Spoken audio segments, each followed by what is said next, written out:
All right, taking a look at this week's Week 5 hot or not for fantasy football. Guys, you should start, and guys, you should sit on your bench this week. I think this is going to be a good week for scoring. I think there's going to be a lot of high offensive totals out there, and so a lot of different guys you should look at. Teams, especially at the quarterback spot.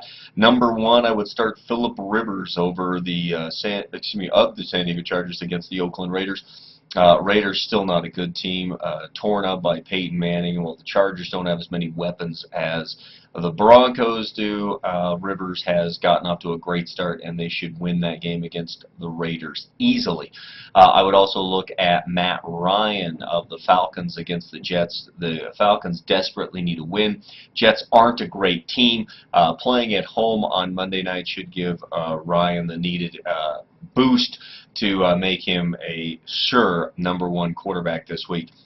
Another quarterback to start is Michael Vick. Eventually, the Giants are going to win a game. They're certainly not going to go 0-16. They very well may beat this Eagle team, but I think if they're going to, they're going to simply have to outscore them. Michael Vick is definitely a play against a poor Giant defense. Looking at the running back position, one place I would start would definitely be at Kansas City. Start Jamel Charles against the Tennessee Titans. I'm usually a little leery about going with guys on the road, but I think Charles will have a big day against the Titans defense. Going back to Philadelphia, LaShawn McCoy should have a great day against a bad Giants defense there. And as far as the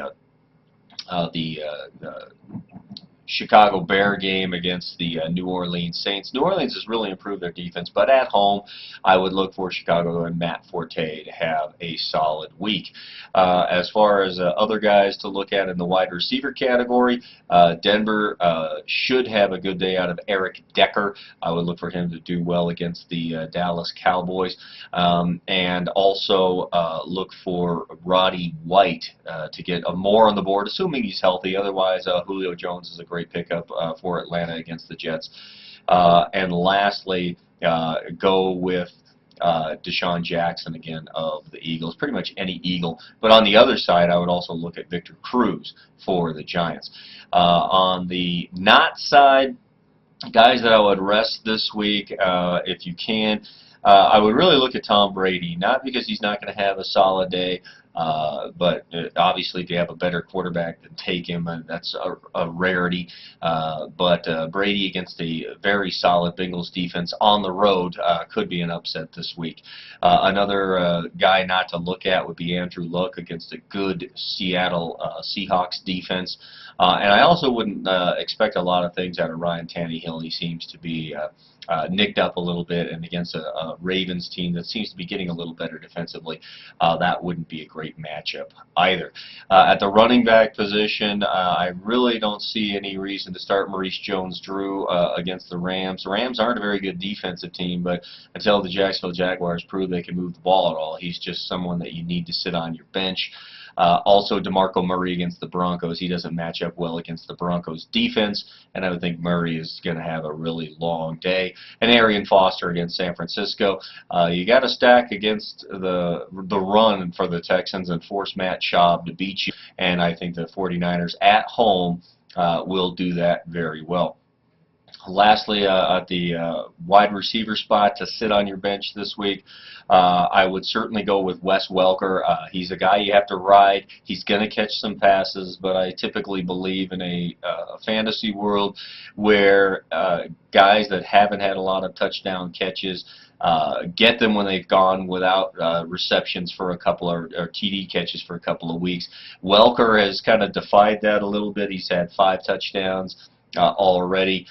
You got to sit him on the bench. I just don't think he's going to catch anything against Dallas, at least as far as touchdowns go. He still might catch 70 yards worth of passes or so.